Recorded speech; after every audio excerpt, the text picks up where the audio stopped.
What are you doing in my boot? Bah, let's go for a hike.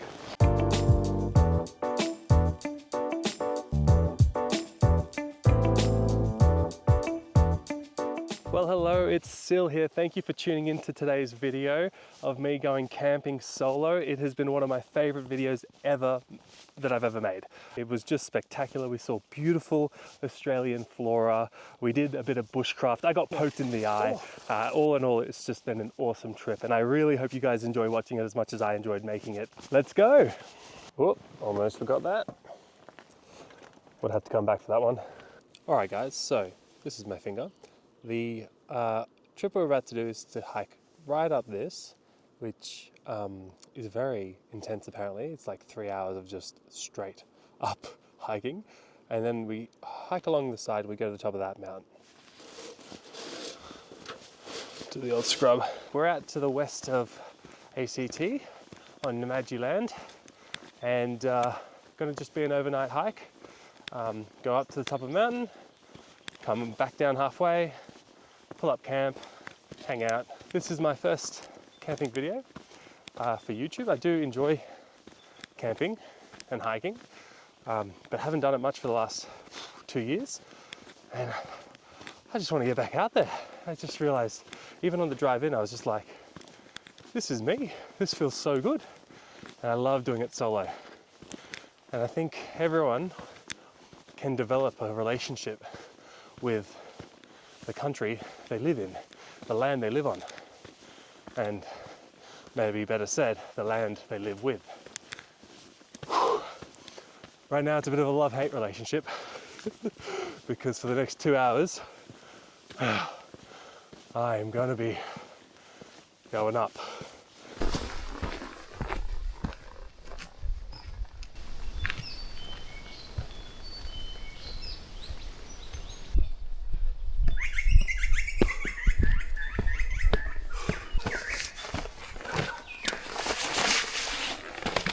I hope you guys know that for the next 24 hours of filming, I'm going to be complaining about how much my butt hurts. Because this is the most intense glute workout I've had for a while. Also, how cool is this? It looks like it's about to fall though. It's been completely burnt on the inside. The inside of that tree. Completely burnt. Alright, so I think we're probably around halfway up this steep incline. Been going for about an hour. This is my first actual sit down. The weather for the next 24 hours, bottom of 0 degrees, top of 12. So I think we're getting towards the 12 now. 0 degrees will be overnight tonight. Gosh, my beard's getting long. I feel like I grew it out just to look like a bushman, although I'm really not. Now, so there's very low chance of rain, but it has been raining for the past 2 days, moderately and constantly. So the ground is very moist. It would also be really hard to have a little fire because a lot of the wood will be wet through. But I think we'll be able to sort something out. And it's not the end of the world if I can't have a fire tonight. I've got enough food to survive. Right now there is not a cloud in the sky. It's absolutely beautiful. There's not much wind at all. There's the beautiful sound of the birds singing. I don't know if you can hear that, but it's just so nice. And I haven't seen anyone else. I'm the first one to, there was no one in the car park. And so I think I'm the first one to hike through today. And if there's no one in the car park, there's probably no one camped up either. So I might be the only one on the track for the moment, which is beautiful and serene on one side. And also means that if there's any snakes sunbathing, that I'll be the first person that they come across. There's a very high chance of snakes on this trail. In summer, it's about a 100% chance if you go in the morning. But we're in spring at the moment, so 50-50. Maybe it's still pretty cold, so they're probably still hibernating quite a bit.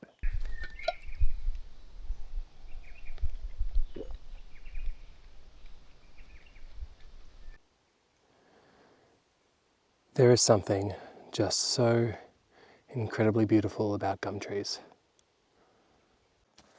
My glutes are on fire. They are taking me higher. Oh gosh. So they've graded this hike as hard I agree. But the good thing about it is that I've just come off of night shifts, and it was pretty rough set of night shifts. Well, instead of 4 night shifts, the second 2 were really busy, the first 2 weren't that busy. And I finished yesterday, so I slept at home through the night last night. Woke up at 4 a.m, but that's just my circadian rhythm adjusting, coming back to the daylight hours. But doing a hike, having this exposure to intense lumens and the sun and exercise, that's all going to gear me up to have a better night's sleep tonight.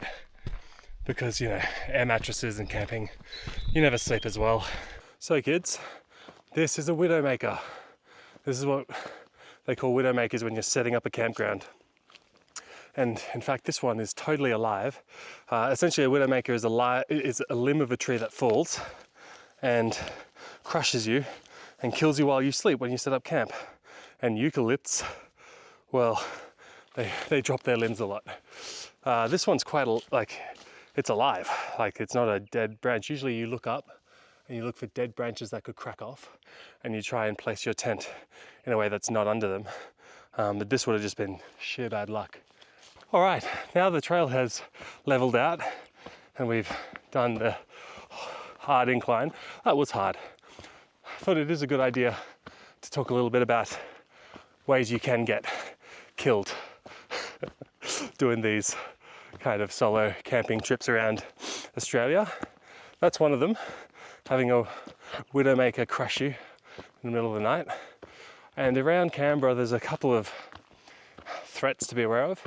Brown snakes. Oh, there's other snakes as well. There's lots of snakes around the bush in Canberra, but I'm at the start of spring at the moment, so it's not it would be very uncommon to see a snake right now. It's very cold. The other thing that gets you, especially around now, is wild dogs. So the wild dog population is significant in the bush around Canberra. And if you go through forums, you see all these stories of people getting attacked. So to survive dog attacks, you've got 3 options. Running away is not one of those options. And they do often sneak up from behind, like they prey like wolves. But option number 1 is to try and get up a tree, call for help. Option number 2 is to get through water. So if there's a river, you just go into the water. And there are a couple of stories of dogs jumping into the water and swimming after people. And the worst option is well, you want to try to scare them off, obviously, but if they're very hungry and they're going for it, you take them on. And it seems like if you put your arm out, they'll usually bite for it. So hopefully you've got a good knife. But if you can scare them off or throw food or jump up a tree, do it. I have seen wild dogs in my adventures before, but they never attacked me. They were, I guess, never that desperate. But I did see, it's a similar situation to this, actually, geez. So I was hiking and there was this, I'm telling you a story, this hasn't happened recently, this was years ago, but I was hiking and there was a dog in the middle of the trail. Bit further than those trees there, maybe a little bit further, and it was an open area like this, so I didn't have anywhere I could run or any water or any trees or anything. And so I went for my knife, but my knife was in my bag, like it is now actually. So I, looked back to pull the knife out. I pulled my knife out and I looked back and the dog was gone. Thank gosh I had finished my camp and was walking back to the car, because dogs, just like wolves, can hunt at a distance without you knowing that they're there, first of all, and they'll wait for an opportunity. And there was another tale of a guy, they attacked from behind, so there was a guy sitting around a campfire and saw the dog coming up from behind, but he was with someone else who saw the dog coming up from behind, and they fortunately could scare the dog off with the fire. But if you're solo camping like me, it's good to sit with your back towards a tent or a water source like a river and face the fire so that you can't kind of get attacked by a dog from behind. Question number 1 for you guys in the comments. Please reply. What is your favorite trail snack? I'm doing luxury nut mix. All right, so for lunch we have got a very inaccurate mix of my homemade granola and yogurt with some blueberries in there, but there's 2 times too much granola for the amount of yogurt that I brought.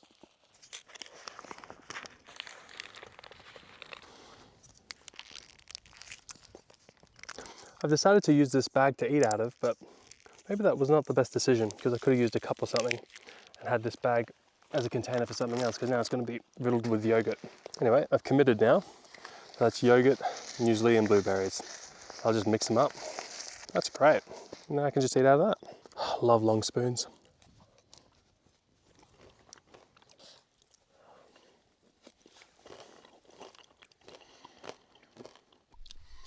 Anything on my face? All right, let's go. Even dead eucalypts are just so bloody beautiful. How good is this? Guys, this is just a nice reminder to remember that this is available to everyone. You know, to do a day hike, you don't need anything special, and you don't, I mean, if you just do enough research and preparation, you don't necessarily need a group of people. You can go alone, and you can form your own relationship with nature. Because nature is here, right? It's ready to receive you. It's just kind of up to us to go out and explore it and connect with it and see these beautiful trees and see the beautiful animals, and it's just nice. I don't know. It's good for the soul. And the colors, you know, like just being exposed to these beautiful greens, browns, the blues of the sky. I'm sure that it all has just very positive effects. And if I could prescribe that and give people a prescription, I would. And in fact, I do. I say, I prescribe you 1 hike a month. And there's lots of different hikes around Australia with different accessibility levels. Enough of me ranting. All right, international viewers, what is that? For a size reference, there's my finger next to it. If you can tell me what animal's poo that is, you get 1,000 Australian points. This poo, on the other hand, I'm not so sure of, but I think it could be wild dog because it's got a lot of fur in it and it looks like a dog poo, but we are very far from any houses, so I'm guessing it's an undomesticated wild dog.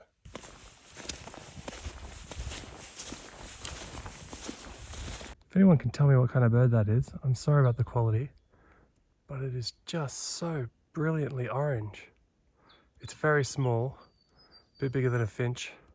Oh, it could be a finch. I would call that the orange-bellied finch. That's what I would call it. I don't know if it's a finch.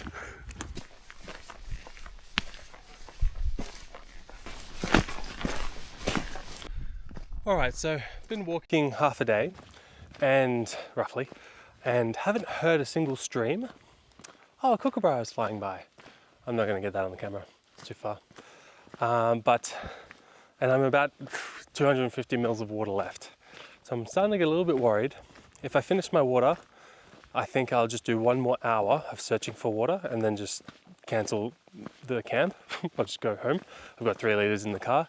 I'll get dehydrated, but by the time I get to the car, I can rehydrate, it'll be fine. But fortunately, there's plenty of, well, there's not plenty, there's little pockets of snow. So I've just been munching on it. And it's been really good to keep me cool and a little bit hydrated. I tried just take the top layer and not take any snow that's been touching any ground stuff. And it's been great. If I get gastro in a couple of hours, I will update you guys, but it's so cold that most bacteria pop. They don't live well on ice. Cool, so we have arrived to Pryor's Hut. And this is the sign. The hut is the property of the Commonwealth and is used by the Parks and Gardens section in connection with the development of the Alpine Botanical Collection. The inner rooms are not open to the public, but the outer room is left open and is available for use in case of an emergency. Anyone using it is requested to see that wood is replaced and that it is left in a clean condition. Let's check it out. Knock knock. Looks very dark. Okay, cool. There's like 2 stocks of wood and a massive fireplace. I'm guessing, is this considered the outer room, and that's... Knock knock? Okay, cool. Wow.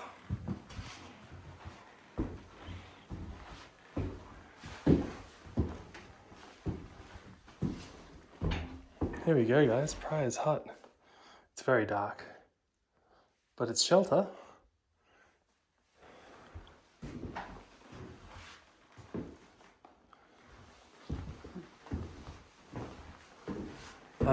There's no other rooms other than these three, so I guess they've stopped using these back rooms and just have it all for emergency shelter. Oh, that's great. Look, they've got, oh, you can't see that in the dark, but that is emergency blankets. So if anyone gets caught out in the winter, they can wrap up. Isn't this nice? There's all these little reflections. Happy B-Day, Jesus. Oh yeah, there's a couple of silly messages too, but it's really nice. There's no pen available though. Okay, so here's the plan. I've reached Prior's hut, and it's 3 k's up to go to the top of the mountain up there, and I'm pretty low on water. So I think my priority right now is finding water. So what I might do is go find and locate a waterway, which I think there's a valley here, so hopefully there's a river in that valley. If there's no river in that valley, I'm just going to probably sprint. I'm going to dump my stuff here, go to the top of the mountain, come back, grab my stuff, and then just go home. But if I can find some water, I mean, there's plenty of snow as well. That's another thing. But it's not thick, lush snow. It's like, I don't know. I don't want to depend on it. So I'm going to try and find a campsite and a water source. So I'll go do that, and then I might actually set up camp, collect wood. I know it's only midday, but then have all that ready. Then I can go to the top with a lighter pack because my camp will be set up, come back to the campsite, and all the firewood will be ready. It'll just be really nice. I don't need a big fire, just to cook some food. Tonight I'm doing like a kangaroo cheese Philly steak with bread that we're going to make. Now, I've got flour, sugar, salt in a bag. If we find a fire source, then I'll mix it with some water, let it ferment while we go to the top of the mountain. Oh, delightful. One thing to know about bread is that even crap bread, or bread made by someone who can't cook, like me, but made fresh over a fire, will taste better than bread made by the best baker in the world, but eaten a day later. Like, there's just nothing that beats fresh bread, even if it's cheap flour and cheap ingredients. All right, let's get moving. All right, so just found this little pond of stagnant water that's probably just melted ice from the surrounding area that's pooled here. I don't want to drink from stagnant water, but it looks clear and it looks clean. It looks a little brown, but that's just the tannins. That's not dangerous. And I've got the filter. So look, that's my plan B. If I run out of water and I'm in a pickle, I can always come back there. Let's see if there's some running water down the track a bit more though. Oh, I hear running water. Yes. It's not much, but it's something. Yes. Up there. Sweet. Perfect. Oh, I just got a message. We're in reception apparently. Oh, look at this stream. I fully missed it. Oh gosh. That's glorious. All right, now I can drink heaps of water and refill my bottle. All right, I decided I won't go collect water yet. I know it's there. My water anxiety has resolved. Now I can go and just find a good camp spot, see if there's a better water source. A map I have said there should be a rivulet, a small river, whatever that is, up ahead. So I'll go check that out. Then when I set it all up, I'll have a lighter bag. I can come back and fill up 3 liters in my reservoir. Yeah, I'm using a lot of new equipment this trip. So I'm using the Action 5 Pro from DJI, which connects with the DJI Mic 2. So I'm very keen on getting feedback from you guys to know if all the money I've just spent on camping gear and action cams is worth it. I hope the audio is okay, because sometimes I use the microphone, sometimes I use the microphone on the camera, and sometimes I use my iPhone. So if it's not bearable, if the audio is too weird and different, I need to know that too. Now there's a waterfall.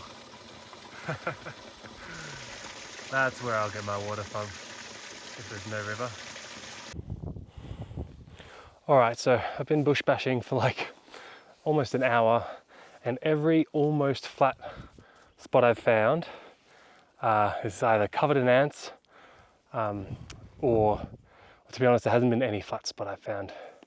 Like, not even close. These tufts of grass are just ubiquitous and uncomfortable. So, I mean, I'd rather go sleep like on the road or something than have a crap night's sleep. So I think I'm gonna cancel this bush bash, go back onto the main trail, and just try and rethink my options. A couple of tips with bush bashing in deep grass in Australia. This Action 5 Pro is on a tripod, and I use the tripod to hit the grass where I'm about to step. So it's slow work, but just reduces the risk of you stepping on a snake that would just be really bad. And the other tip is use the sun to orient you, because you just get lost. So the sun was on my left cheek coming down. Now I'm heading back, it's on my right cheek. It's not a 100% perfect thing, and you can use a compass, but just to kind of keep yourself oriented. So now I'm going to walk half an hour with the sun on my right cheek, and then I should be around the road. Now there are these wombat burrows absolutely everywhere. And I've never camped around wombat burrows, so I'm keen to get some input from you guys. Does camping around wombat burrows, is it a bad idea? Do wombats, like, because they're obviously nocturnal, are they going to get territorial and like attack your tent? You guys let me know. All right, back on the trail, heading back a little bit where there was some flatter ground, because this is all just alpine grasses now. There's not going to be any patches flat. I thought I found the perfect spot, and it was this spot, like maybe a 2 square meter area of this beautifully turned over soil. Like someone had just been tilling the soil, and it looked fluffy. And I thought, wow, this is like a mattress. Oh, this is going to be great. But then I got confused as to, like, I was in the middle of, that. I was in the middle of there, and I was like, what's turning over the soil? And there's nothing there. So I put my bag down, I have a little feel, and I try and compact the soil just a little bit to see if I can lie flat on it. And then looking around, look down, and there are millions of ants just all over my feet. Just covered. Like my brown shoes looked like black. I was like, okay, out of here. So I grabbed my bag. They're probably on my bag as well. I didn't check. They're going to be biting me on the bum soon. And I just got the heck out of there. I wanted to film it, but no. There was a lot of ants. So they were biting at my ankles.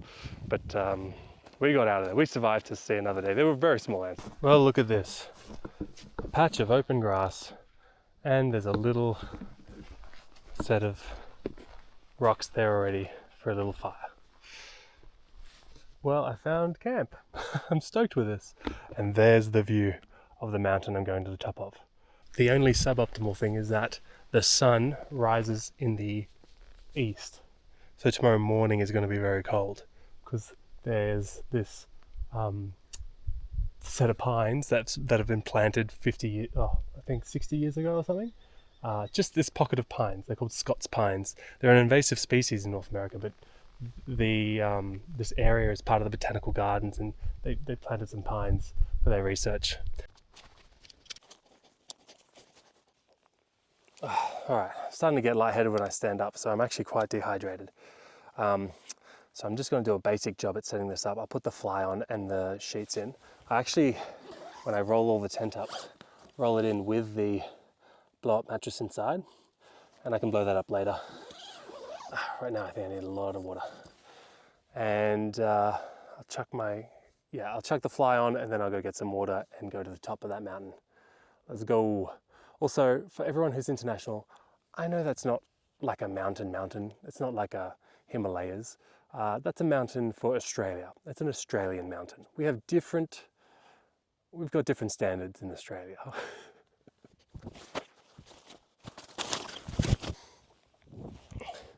All right, there it is, folks. That'll get me through the night. So I'm gonna chuck my stuff in the tent and then I'll check in with you guys when I get some bloody water. Because I am out. All right, so sorry if that's very loud in the background. I'm trying a new water filter system out.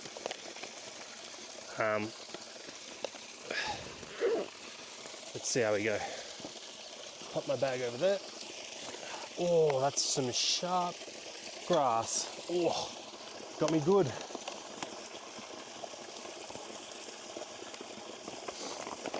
So this is the Sawyer 1 gallon drip feeder. Okay, so we got ants. Oh, we always got ants. All right, let's see if we can get some water in this bag. First of all, make sure there's no snakes. Just giving things a knock. Scares off the snakes. Let's get in there. Oh! Just got a piece of grass straight in the eyeball. Whew. Protective eyewear. Didn't realize you needed it. In water collection. All right, so fill your bag up with water. Touch the tubing. I'd consider that pretty quick. I'll just show you.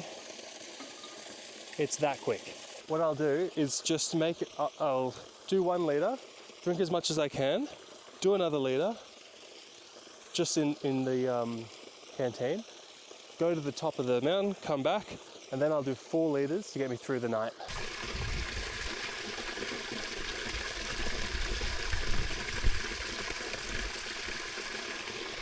Oh, that was good.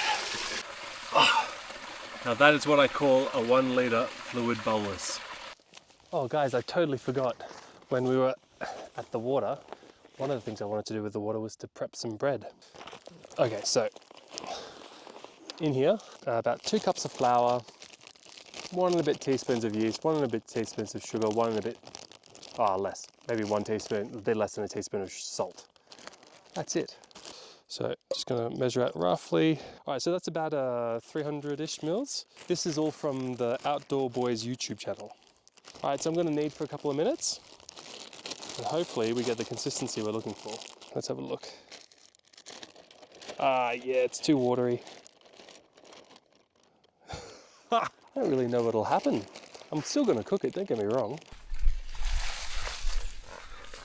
Now, people have different ways of tying hiking boots up, and it's a bit of an art. And I've found what works for me, but I'm keen to hear what works for you guys. What I do, first of all, first tip, if you dry out your socks midway through a full day hike and then turn them inside out, it's basically like getting a free pair of socks for the afternoon. Now, with boots, what I found has worked for me is to put my foot in, with the laces untied obviously, scrunch up my toes so that it creates a voluminous toe box. So scrunch up the toes and get some lace, because you want space where your toes are so that you can use them. That's what, like, toes are meant to be spread out and they're meant to help with grip. So my toes are scrunched up, and then at this point, at the ankle point, you do 1 knot and then just feed it through a second time and then tie it tight. I only do 1, like on a day like today, I'll only do 1 of these, I forgot what they're called, rivets or something, and then tie that one tight as well. And then I've got a very tight ankle angle, but actually a very loose toe box, which is what I want, at least.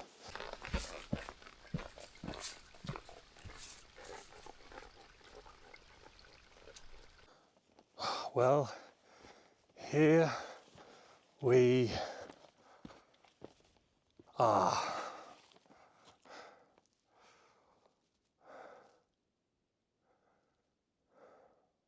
You live in these cities, everyone's on top of one another. And then you come out here and you look at this view and you just see wave upon wave of these gorgeous blue tinted mountains. And each shade of blue is 1 shade brighter as they go deeper into the distance. But wait, there's more. That's the view to the south. Can I scramble this one-handed? All right, if I fall, call for the helicopter.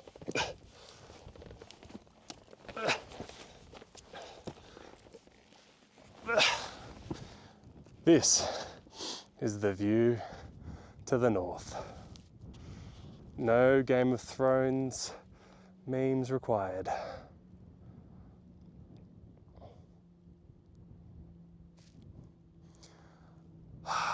This is why we did it.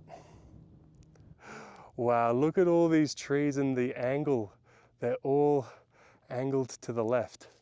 And that is because the wind tends to come from the west. Now, I don't know much about wind, but if it comes from the west and goes towards the east, is that called an easterly or a westerly? Is wind named based on where it's coming from or where it's going to? I'm pretty sure I've asked you guys like 20 questions this trip. So thank you for educating me. We learn together.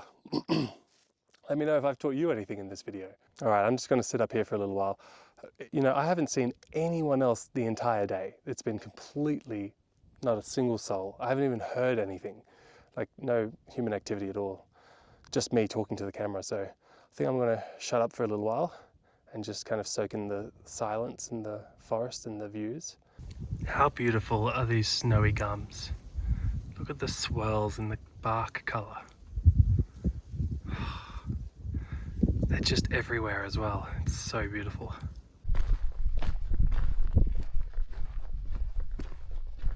All right, so we have loaded up on extra water that we can filter when we're at camp.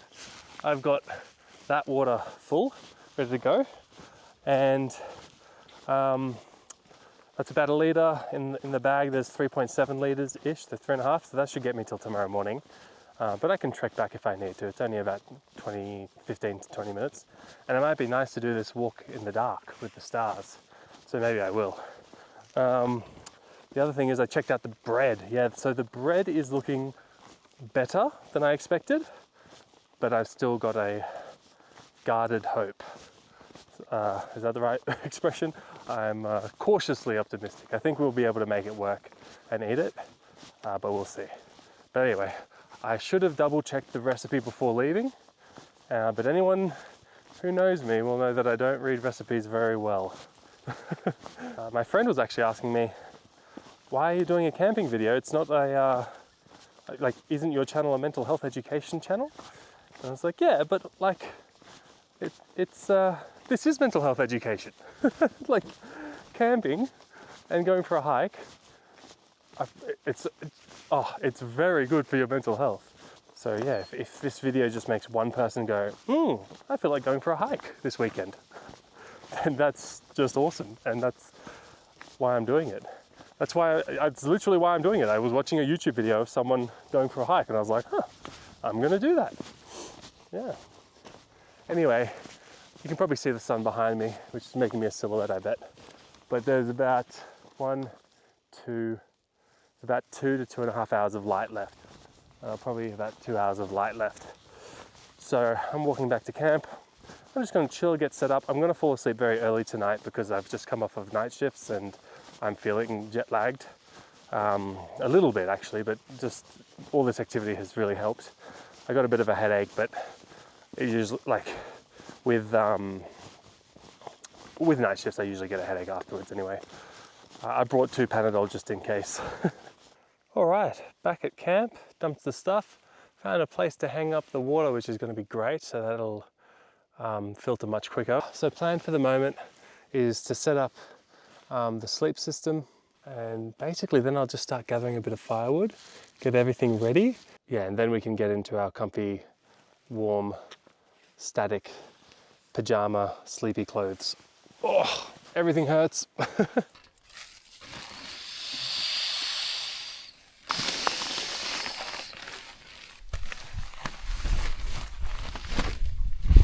A big thanks to my friends. All my normal gear is with my sister who's doing an orienteering camp, so good for her. Hope you're having a good time. So I've gone across Canberra to get gear from different friends. So the sleeping mat is from my friend Maddie, and the sleeping bag's from my friend Sid. So thanks guys.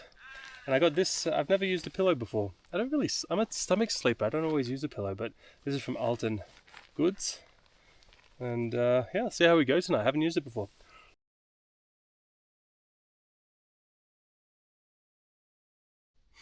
Alright guys, well, I don't think we're going to have a fire tonight or tomorrow morning.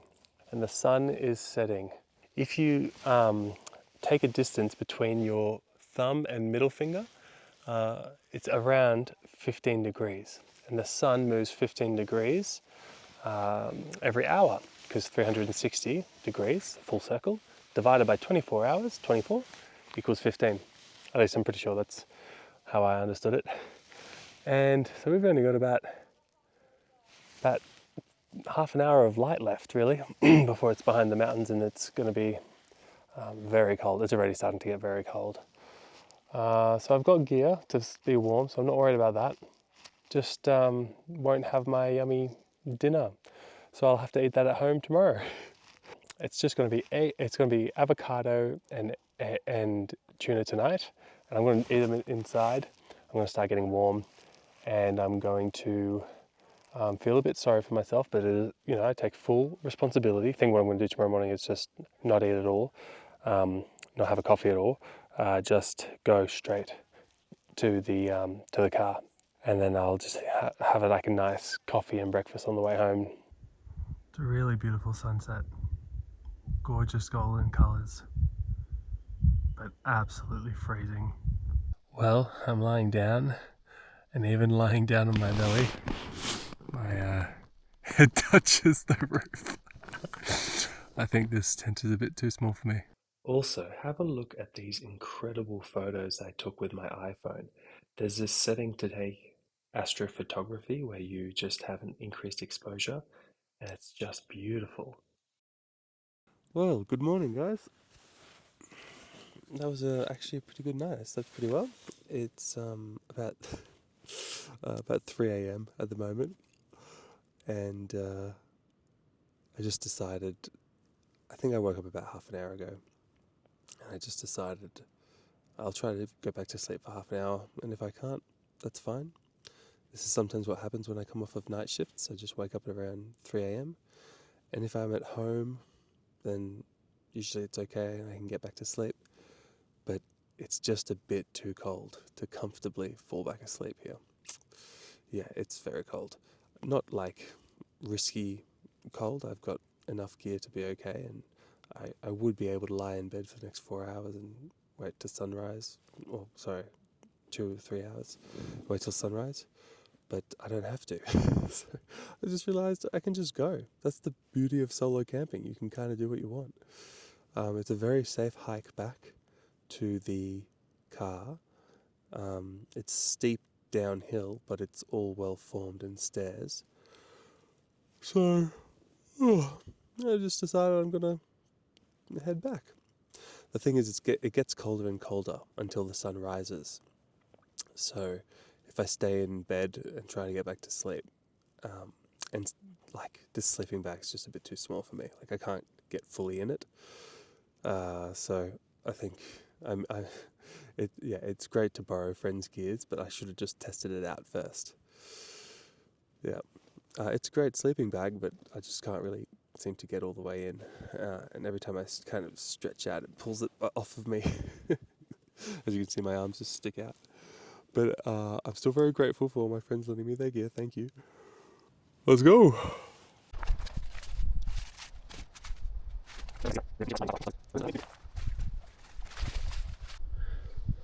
Alright guys, well there is the pack. That was a rushed job. Yeah, it's cold. It's getting colder as well. It's funny how it gets coldest just before the sun gets up.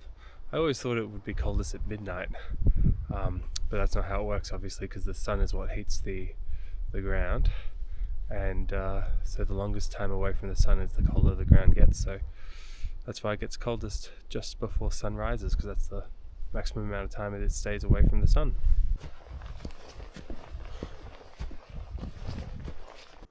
Well, there it is, folks. The sun is rising, and it's a glorious blood orange colour.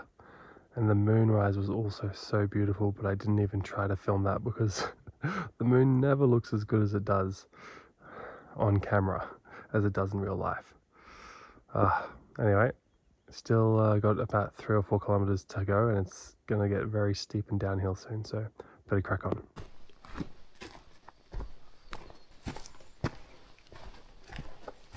Just look at those colors coming through the eucalypts. Isn't that just so moving?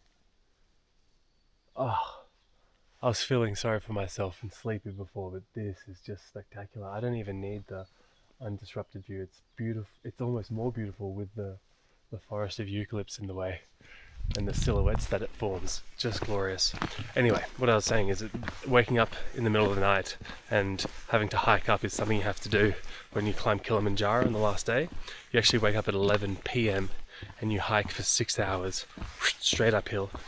And then at around 7-ish p.m. You get to the top with the sunrise, and it's spectacular. The images I have in my memory of just being on this almost vertical mountain side with people needing to kind of zigzag their way up, and all the like head torches just zigzagging all the way up into the sky. It was just spectacular. But the major difference is that there's more oxygen here, and it's much warmer. My gosh, it was cold.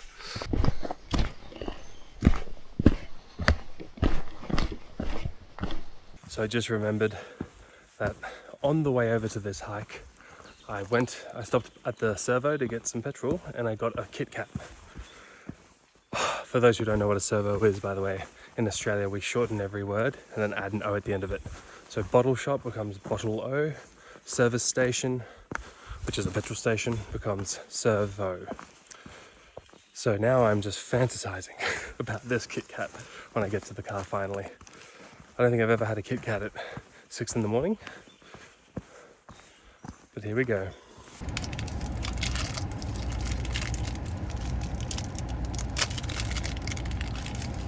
It's kind of melted, but